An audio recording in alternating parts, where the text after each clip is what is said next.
Ram Ram ji friends, कैसे हैं आप सब। और आज हम सुनेंगे कार्तिक मास अध्याय 21। और अध्याय शुरू करने से पहले हम सुनेंगे एक बहुत ही अच्छी और सच्ची भगवान की कहानी, भगवान की मर्जी। एक आदमी मंदिर में सेवक था। उसका काम मंदिर में साफ सफाई करना था। भक्तों और श्रद्धालुओं द्वारा दिए गए दान में से थोड़ा बहुत उसे मंदिर के पुजारी द्वारा दे दिया जाता। इसी से उसकी गुजर बसर चल रही थी।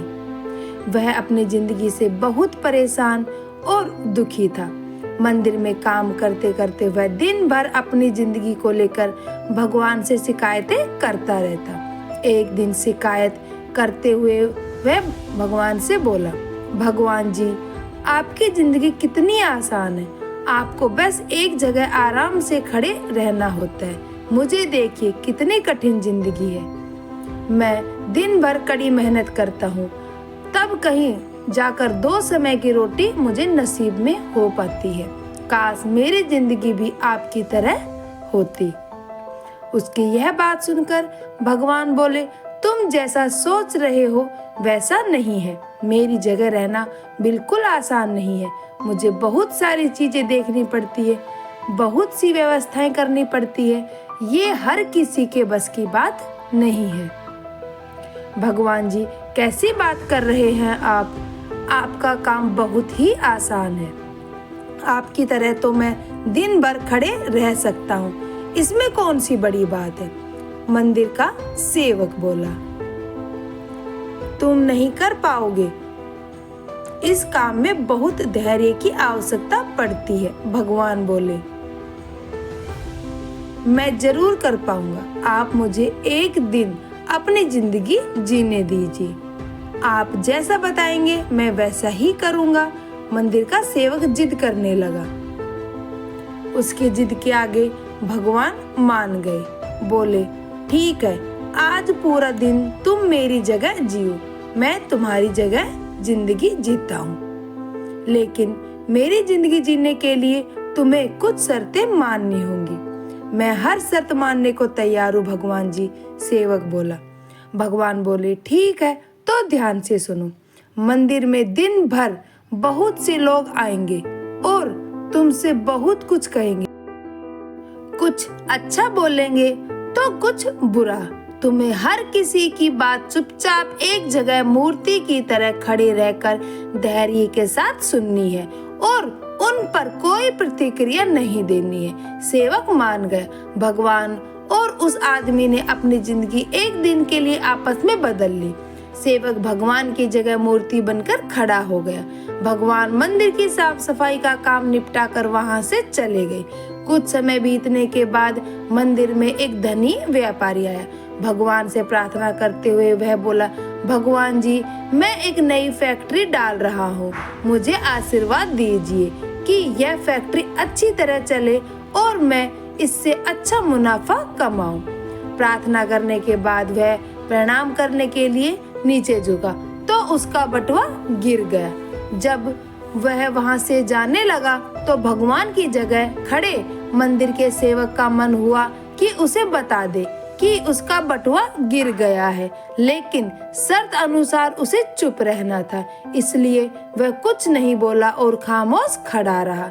इसके तुरंत बाद एक गरीब आदमी वहां आया और भगवान से बोला, भगवान जी, बहुत गरीबी में जीवन काट रहा हूँ।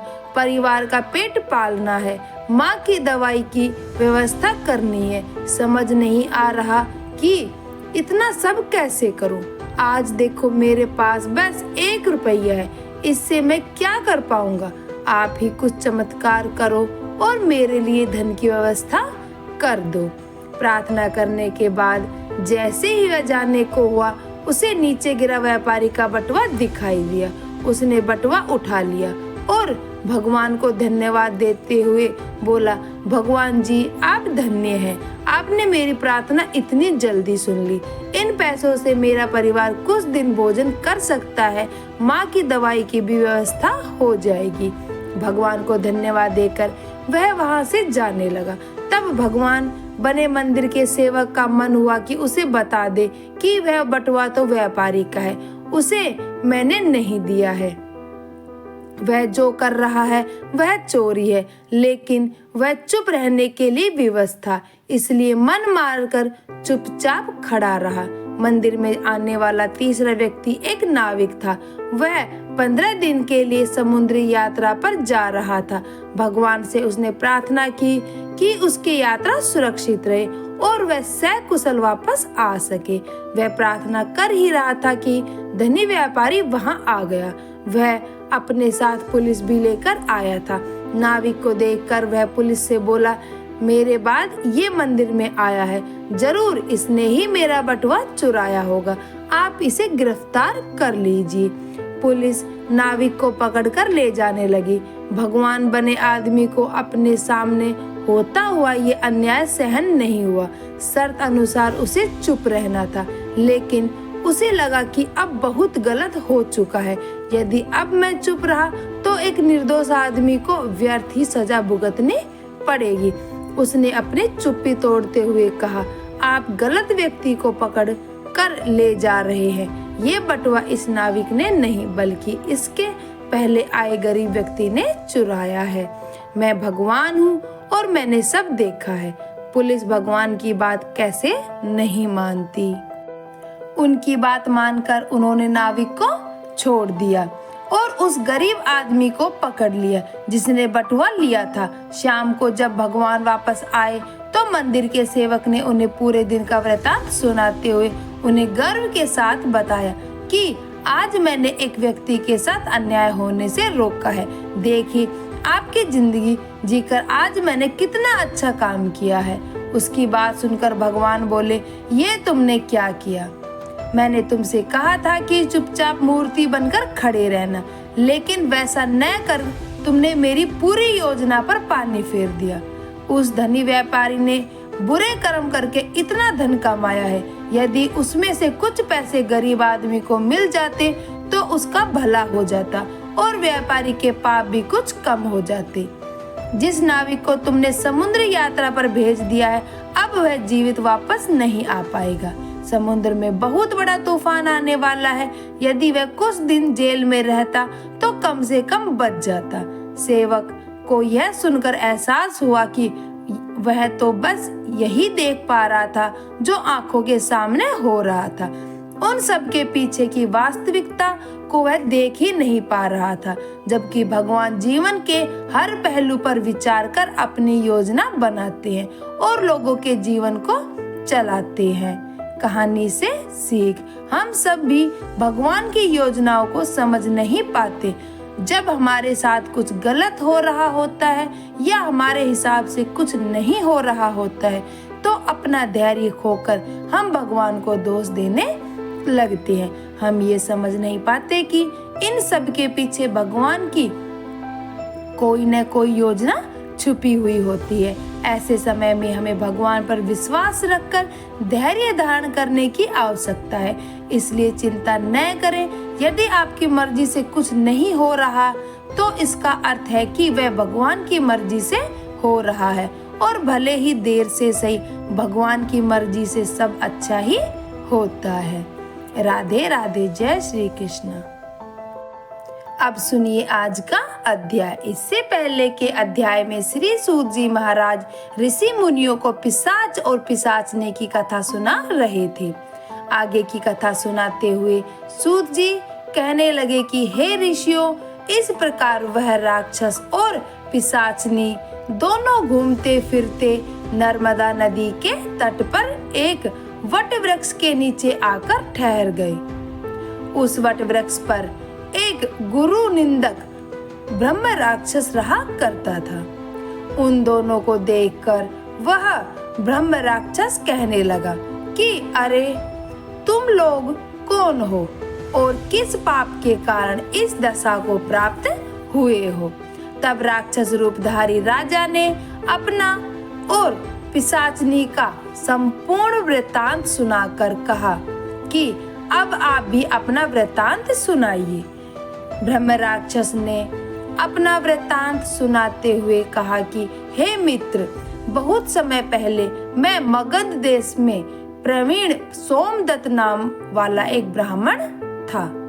मैंने अपने को बड़ा भारी विद्वान और महान मानकर अभिमानवश गुरु का अपमान किया था। उसी पाप के कारण मैं इस योनि को प्राप्त हुआ हूँ। इस जन्म में मैं भूख से पीड़ित होकर मैंने अनेक ब्राह्मणों को खा डाले हैं। अपने गुरु का अपमान करने से निश्चय ही ब्रह्म राक्षस की योनि प्राप्त होती है। यह बात मैंने अब भली भांति जान ली है। यह सुनकर कल मासपाद ने पूछा कि हे मित्र, गुरु की कोटि में कौन कौन आते हैं, कृपया मुझे बतलाइए। ब्रह्म राक्षस ने सुना तो कहने लगा, वेदों को पढ़ाने अथवा सुनाने वाला, वेदों और नीति शास्त्र की व्याख्या करने वाला, वेदों के संदेह को दूर करने वाला, भय निवारण करता, अन्नदाता, शिक्षा देने वाला, बुरे कार्यों से रोकने वाला, पिता, ससुर, मामा, बड़ा भाई, गर्भ से मरने तक 16 संस्कार करने वाला और राजा को शास्त्रों ने गुरु माना है, इसलिए इन सब की वंदना करनी ही चाहिए। यह सुनकर कलमासपाद ने आगे पूछा कि हे भाई, तुमने तो अनेकों गुरु कह दिए, अब इनमें से कोई बड़ा है या सभी बराबर है? ब्रह्म राक्षस ने कहा कि हे मित्र, यद्यपि हम राक्षस है और साथ ही भूख प्यास से दुखी भी है, परंतु क्योंकि गुरु महिमा के वर्णन से कल्याण होता है, इसलिए मैं इसका अवश्य वर्णन करूंगा। सुनो, सब गुरु बराबर हैं, फिर भी इस संबंध में शास्त्रों का कथन सुनो। वेद और मंत्रों का उपदेश करने वाला, धर्म शास्त्र और पुराणों के व्याख्याता और उपदेश करता, यह विशेष गुरु माने गए हैं। इनमें से प्रमुख गुरु वह है जो देव पूजन कराए, देव पूजा का फल बतलाए और गुप्त मंत्र का उपदेश दे। ब्रह्म राक्षस ने अपने राक्षस बनने की कथा सुनाते हुए कहा कि मैंने धर्म, अर्थ, काम और मोक्ष देने वाले सभी पुराण गौतम ऋषि से सुने थे। एक समय मैं शिव जी का पूजन कर रहा था कि उसी समय महर्षि गौतम जी वहां पर आ गए। मैं पूजा में लग ही रहा था कि फिर मैंने खड़े होकर अपने गुरु को प्रणाम भी नहीं किया। तब शिव जी ने गुरु का अपमान करने के कारण मुझे ब्रह्म राक्षस योनि में डाल दिया।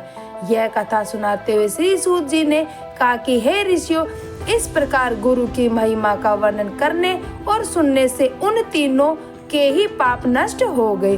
ठीक उसी समय उन्होंने कुछ दूरी पर गर्ग मुनि को आते हुए देखा तो पिशाचनी और दोनों राक्षस उन्हें अपना भोजन जानकर दोनों हाथ उठाकर उन्हें खाने के लिए उनकी ओर भागे, परंतु गर्ग मुनि के द्वारा शिव जी का नाम ही जाने पर उनके समीप न जाकर पिशाचनी दूर से ही कहने लगी कि हे महात्मा, आपको नमस्कार है। हमने न जाने कितने ही ब्राह्मण खा डाले हैं, परंतु महादेव जी का नाम स्मरण करने के कारण ही आप सुरक्षित हैं। तब गर्ग मुनि ने तुलसी जल युक्त से उनका अभिषेक किया। उस जल का स्पर्श होते ही वे तीनों राक्षस योनि से मुक्त होकर देव रूप को हो गए। ब्राह्मणी और दत्त विष्णु रूप गर्ग मुनि की स्तुति करने के बाद विष्णु लोक को चले गए। उन दोनों के वैकुंठ लोक को जाने के पश्चात श्राप मुक्त राजा कलमासपाद अब सोच में पड़ गया कि इन सब की तो मुक्ति हो गई, अब मेरी मुक्ति किस प्रकार संभव होगी। उसको किस प्रकार शोक में निमग्न देख गुप्त रूप से सरस्वती जी बोली कि हे राजन, किसी प्रकार की चिंता मत करो। राज्य सुख भोगने के बाद अंत में तुम्हें भी विष्णु लोक की प्राप्ति होगी। इन वचनों को सुनकर राजा कलमासपाद अत्यंत हर्षित हुआ। फिर राजा ने अपने गुरु का स्मरण किया और गर्ग मुनि को प्रणाम करके गंगा जी की स्तुति की। इसके बाद राजा भगवान विष्णु का स्मरण करता हुआ काशी जी चला गया। काशी जी में 6 मास रहकर राजा गंगा जी में स्नान और विश्वनाथ महादेव जी के दर्शन करते हुए आनंद प्राप्त करता रहा। इसके बाद प्रसन्नता पूर्वक अपने राज्य में आया। तब गुरु जी ने उन्हें इसका अभिषेक कर उन्हें पुनः राजा स्थापित किया और अनेकों वर्षों तक राज्य करने के बाद अंत में मोक्ष प्राप्त हुआ। इस कथा को समाप्त करते हुए श्री सूत जी ने ऋषियों से कहा कि हे मुनियों, इसमें आश्चर्य जैसी कोई बात नहीं। भगवान का गुणगान करने और काशी जी का दर्शन करने से मनुष्य को निश्चय ही मोक्ष की प्राप्ति हो जाती है। तो गंगा जी में स्नान करने मात्र से ही करोड़ों जन्मों के पाप भी समाप्त हो जाते हैं। मुनियों को यह कथा सुनाकर श्री सूत जी महाराज कुछ क्षणों के लिए मौन हो गए। हरे कृष्ण। आज के अध्याय में बस इतना ही। अगर वीडियो पसंद आए तो लाइक एंड शेयर भी करें और मेरे चैनल को भी सब्सक्राइब करें। धन्यवाद। राधे राधे। जय श्री कृष्ण। और अब हम सुनेंगे कार्तिक मास में सुनी जाने वाली चिड़ा चिड़ी की कहानी। इस दिन आटे के चिड़ा चिड़ी बनाकर घर के बीचों बीच रखते हैं और उसे कपड़े पहनाते हैं। चिड़ा और चिड़ी को खील बतासे का भोग लगता है। इस दिन खिचड़ी बनाते हैं और आम का अचार रखकर ठाकुर जी को भोग लगाकर खुद ही प्रसाद ग्रहण करते हैं। कथा के अनुसार एक बार की बात है, 4 चिड़िया थी। वह चारों कार्तिक मास में कार्तिक स्नान करती थी। पड़वा के दिन उन्होंने सोचा कि खिचड़ी बनाते हैं और सभी ने मिलकर घी, चावल तथा दाल का जुगाड़ किया और खिचड़ी बनाई। सब ने सोचा कि पहले नहाकर आते हैं फिर खिचड़ी खाएंगे। पहले एक चिड़िया नहाकर आई, बाकी नहीं आई। उसे भूख लगी थी, उसने खिचड़ी की भाप खा ली। दूसरी चिड़िया आई तो उसे भी भूख लगी थी, उसने खिचड़ी का पानी पिया। तीसरी चिड़िया आई तो उसे भी खिचड़ी खा ली। चौथी चिड़िया आई तो उसने खिचड़ी की खुरचन खा ली। खाने के बाद चारों चिड़िया मर गई। जिस चिड़िया ने भाप खाई थी वह राजा के घर में राजकुमारी के रूप में पैदा हुई। जिस चिड़िया ने खिचड़ी का पानी पिया था वह एक कुम्हार के घर पैदा हुई। जिस चिड़िया ने खिचड़ी खाई थी वह एक ब्राह्मण के घर में जन्म लेती है और जिस चिड़िया ने खुरचन खाई थी वह हथनी के रूप में जन्म लेती है। जिस चिड़िया ने कुम्हार के यहाँ जन्म लिया वह राजकुमारी की दासी बनी और ब्राह्मण की लड़की राजकुमारी की सहेली बनी और हथनी भी राजा के यहाँ आई। राजकुमारी बनी चिड़िया को पिछले जन्म की सभी बातें याद थी। राजकुमारी का विवाह हुआ तो उसने राजा से कहा कि मैं अपने साथ इस दासी और अपनी सहेली को भी ससुराल लेकर जाऊंगी। तो राजा ने कहा कि ठीक है, ले जाना। राजकुमारी फिर नहीं गई तो राजा ने पूछा, तब उसने कहा कि मेरे साथ इस हथनी को भी भेज दो, लेकिन हथनी जाने को मना कर दिया। तब राजकुमारी ने उसके कान में पिछले जन्म की कुछ सब बातें कह दी, जिससे सुनकर हथनी भी उठ खड़ी हो जाती है। राजा यह सब देख रहा था और उसने तलवार निकालकर राजकुमारी से कहा कि सच सच बता तू कौन है, नहीं तो मैं तेरा अभी सर काट दूंगा। राजकुमारी ने राजा को सभी बातें सच सच बता दी। पिछले जन्म की सभी बातें सुनकर राजा बोला कि यदि कार्तिक स्नान का इतना महत्व है तो हम भी जोड़े से कार्तिक नहाकर दान पुण्य करेंगे।